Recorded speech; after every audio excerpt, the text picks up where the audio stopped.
Announcing the commencement of the first purge. I want you to change the world, and don't think that this is going to happen peacefully or you can do it alone. We need to kill the rich. You get out there, you use your weapons, and you rip Washington apart. You hunt down the billionaires, the bank bosses, the CEOs, the scumbags, and the liars, the governors, the lobbyists, the senators, because they're all the same, and you hang them. Just remember all the good the purge does.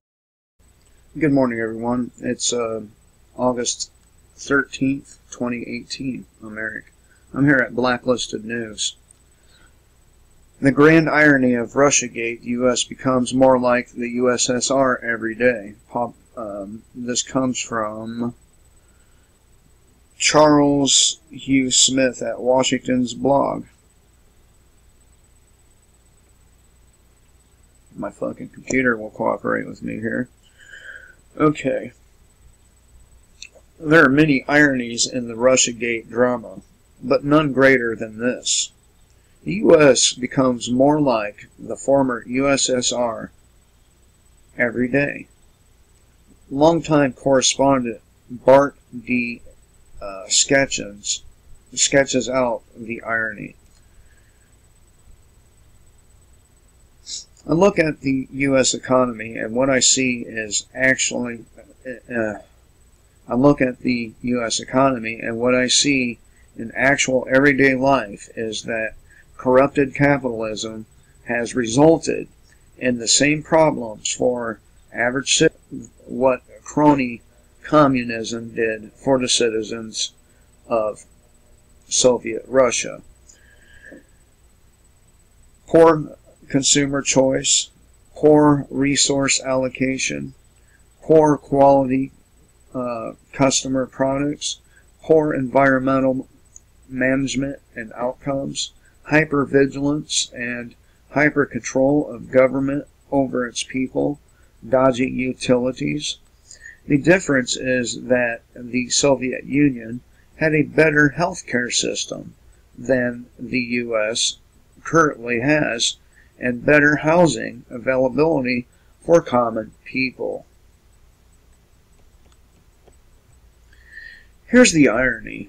Capitalism and communism ultimately end up with similar outcomes and for the same reason: cartel behaviors and cronyism.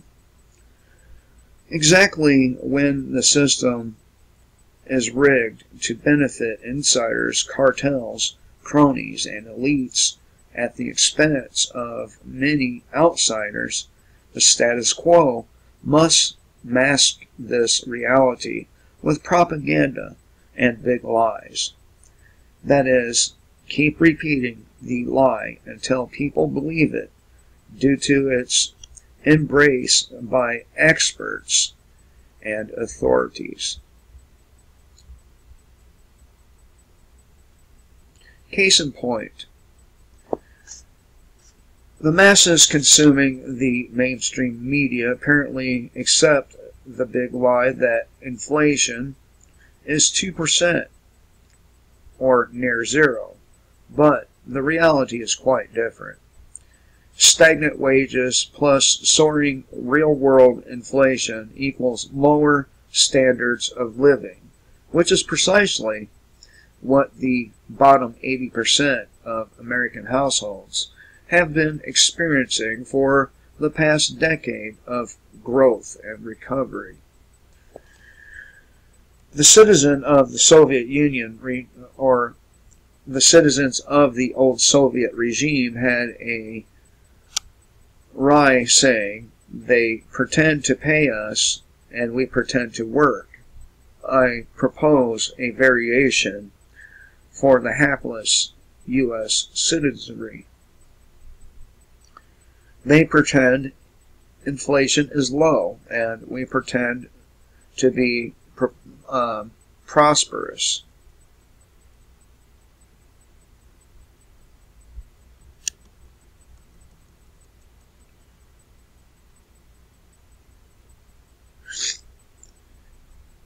The current clampdown on social media and alternative media in America is ripped right out or right from the playbook of the old Soviet regime.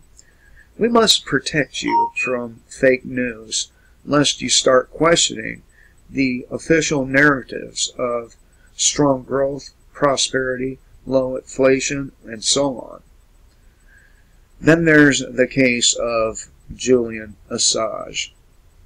In exile for releasing what everyone concedes is factual evidence on par with the Pentagon Papers in the 1970s, which blew up in the face, which blew up the false narratives of the Vietnam War.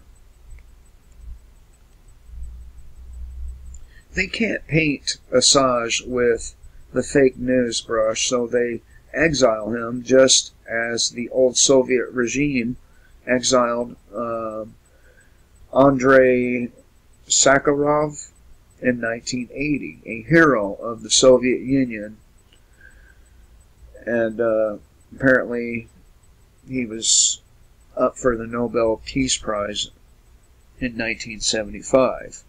Please note that the Soviet Union collapsed a decade after exiling him, ramping up repression and official propaganda, strangling dissent, and marginalizing independent skeptics are the desperate last-ditch tactics of a doomed regime that only serves the interests of insiders and elites.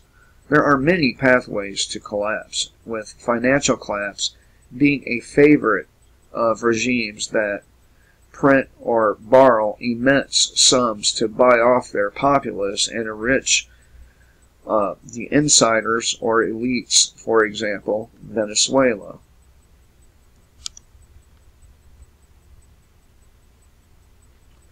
When the Soviet regime exiled Sakharov in 1980, everybody assumed the USSR was permanent and impregnable to collapse, or impregnable, rather. In other words, it can't happen here. But it did happen.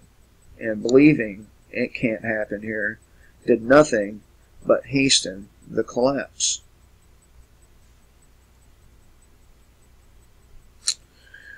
So,